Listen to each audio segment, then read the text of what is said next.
За би энэ хуулийн төслийг дэмжиж байгаамаа. Тэнд шалтгаан байна. Ер нь бол сонгуул болоод тэгээд улсын хурал бүрэлдэхүүн тогтсон бол аль нэг намын эдийн засаг, аль нэг бүлэглэлийн эдийн засаг гэж байх учиргүй.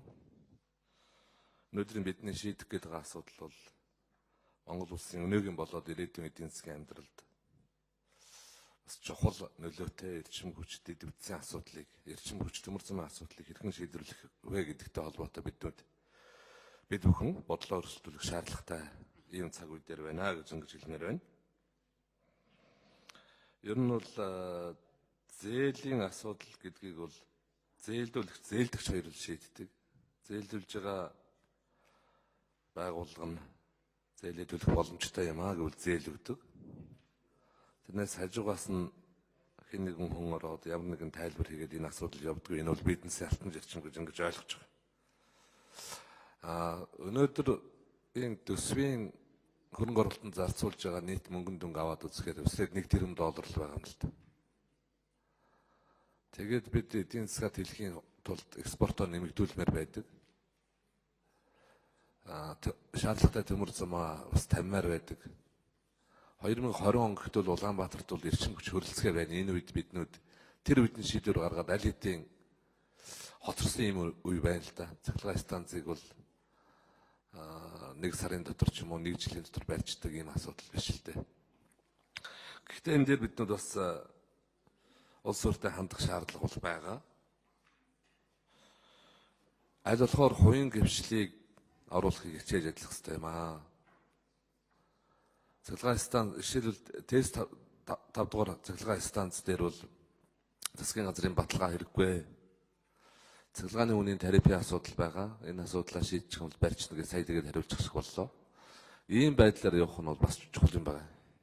Төмөр замын хувьд ч гэсэн аль болохоор хувийн гэрчил, концесс, эргээгээд төмөр замын суурь өвдсөн 51-ээс доошгүй хувийн төрд байх шаардлагатай гэдэг зарчмынхаа хүрээд аль болохоор энийг ингэж баримтж явах зүйтэй байхаа гэж ингэж ойлгож байгаамаа. За өнөөдөр бол бид бол ямар нэгэн зээлийн асуудал шийдэж өгч байгаа биш.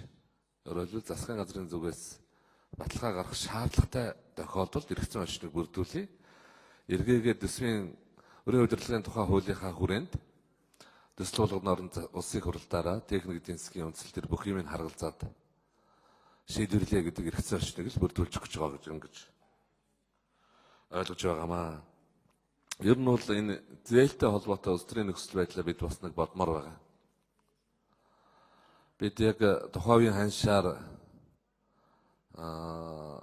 нөгөө сая 500 мянган төгрөгийн амралтаар 2 их 80 төгрөг буюу $1.5 тэрбум тараасан.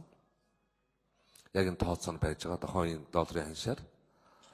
Дахиад сая шинжлэх засгийн газрын үед $1.5 тэрбум Чингис бонд энэ санхүүжилт авсан. За энэгээр дэд үтс янз янз юм хийсэн байх. Тэр үр дүнгийнхэн талаар бол ярилцах шаардлагатай гэж ингэж үзэж байгаа. Бодит байдал нь бол хэн нэгэнд буруу гэдэг байгаа биш.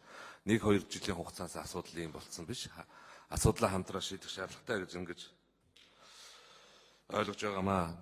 Энэ өрийн удирдлагын хууль батлагдсан. Энэтэй холбоотой энэ зээлийн хэмжээ, төсвийн доктортой байдлын тухай хуулинд энэ яаж өөрчлөгдөж байна, ямар өөрчлөлт гарах нь гэдэг дээр бол улсын хурлаас ажлын хэсэг гаргаад нэг үзчихмаар байгаамаа.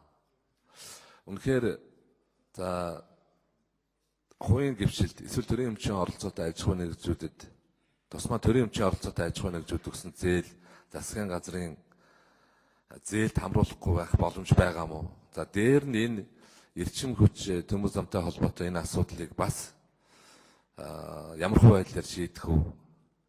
Тэгээд энэ зээл өртөөгөө холбоотой асуудал өнөөдрийн өрийн удирдлагын тухай хууль, төсвийн доктортой байдлын тухай хуулийнхаа хүрээнд нэгдсэн ойлголттой болчмаар байна. Одоо ер нь бол энэ зах зээлийн эдийн засгийн нийгэмд хуримтлал, зээл, хөрөнгө оруулалт бүтээн байгуулалт гэдэг бол нэг зорилтын 4 том хүчин зүйлтэй. Тэгэхээр зээлгүй бол бүтээн байгуулалт гэж бий болно гэж байхгүй, эдийн засаг хэлнэ гэж байхгүй, хуримтлалгүй бол бас адилхан. Тийм учраас нэлээд цогцоор нь улсын хурлаар авч ярилцъя л гэж юм байна. Ингэж хэлэх байна.